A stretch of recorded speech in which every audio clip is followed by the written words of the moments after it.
Chị ơi.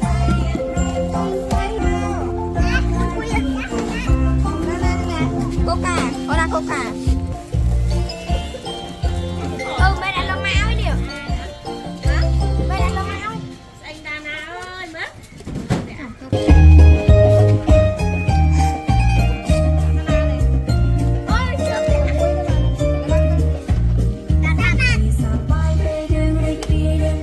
Chờ nhé còn, chờ lại nhỉ. Mà tiện ai mới.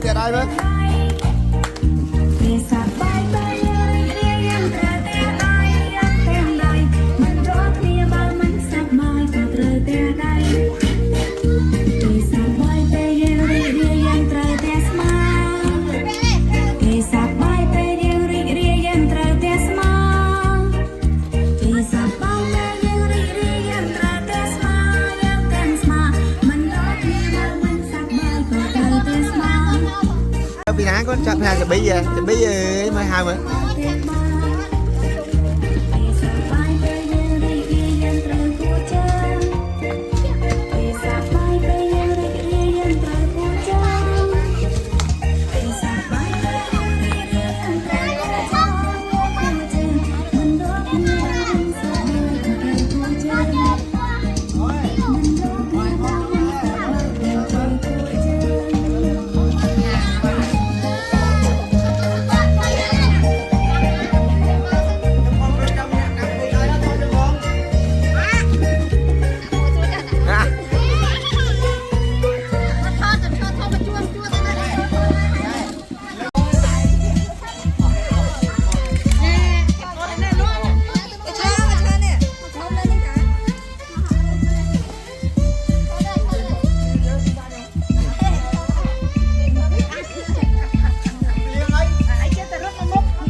Mà mua ấy pi đây lên đây vậy mà lên đây con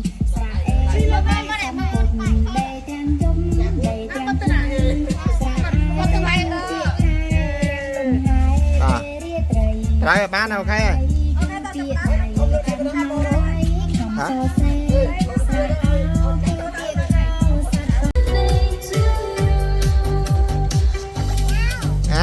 Đang hả?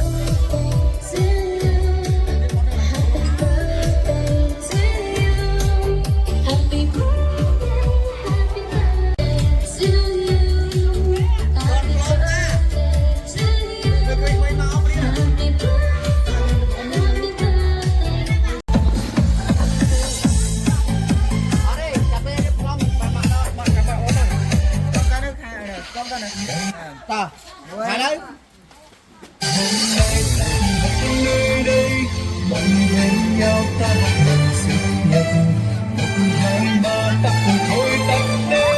Happy birthday to you.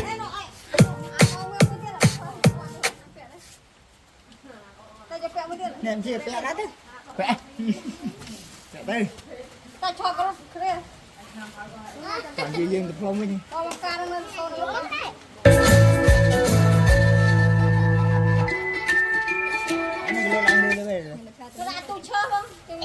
Đã bị vỡ đấy, nhưng suruh cách. Ai ya. Bang, apa bal đấy? Mana ada mana on. Thôi thôi con này. Mà. Dạ, cái đợt sau đi hốt á. Rồi, đừng mua rồi.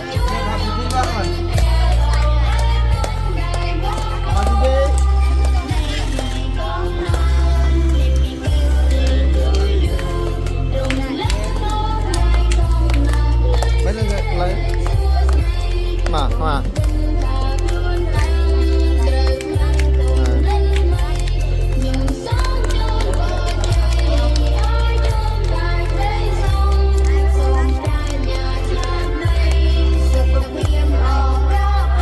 trong một kia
hỏi bán này mà cho ba cắt mày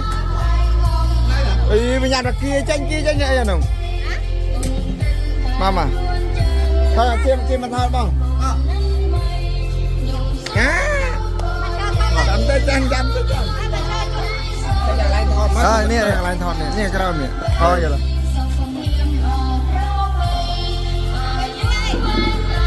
ngồi bảy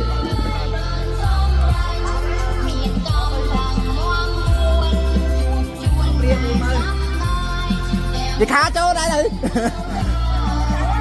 đi khá chỗ đây đó thật mình gì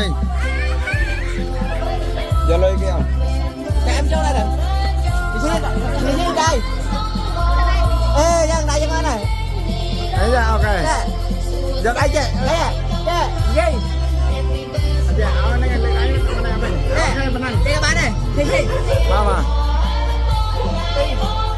ok bàn ta nhắm nôm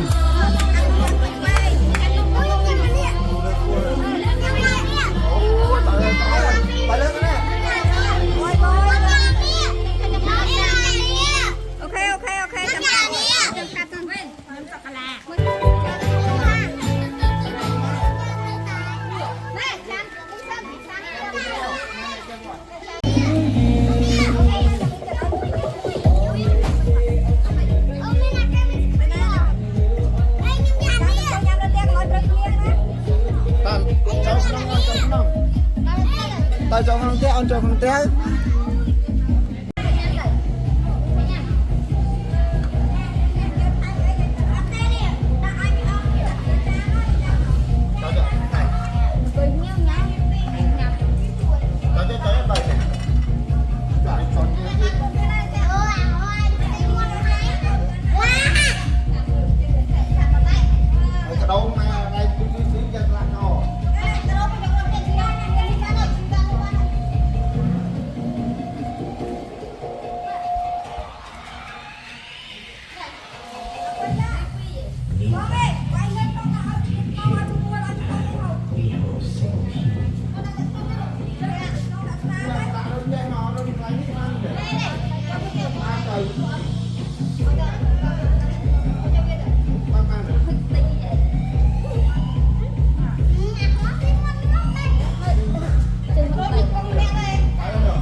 tay ơi mà đây có nhanh đấy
Rồi, dạ.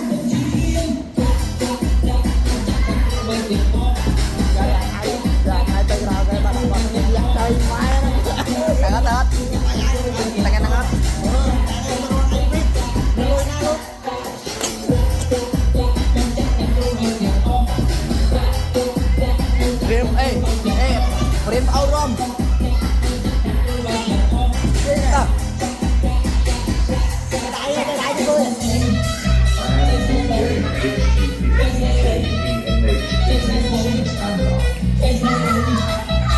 Bên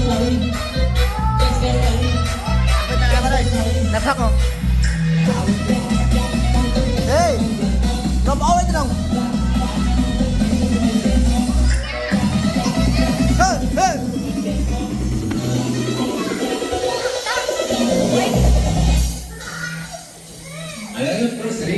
Kìa ơi, kìa rón mấy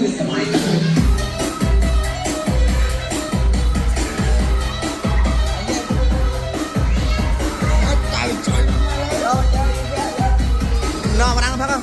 Rom, đi, hãy luôn lia hơn. Châu phát không châu không? Chi đâu?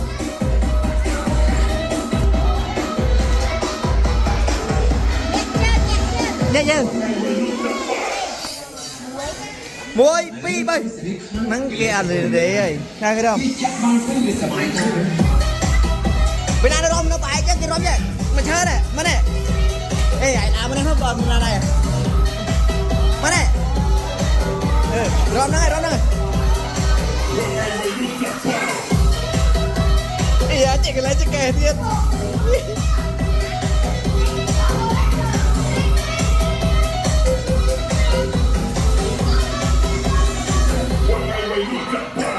Nhâm ơi, nhâm. Hey.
Ngày nay mình kẹt vô lá là năm chuyên là chấm năm 30 chấm năm trên trang còn nhí cảnh chữ mà xong đi đây đấy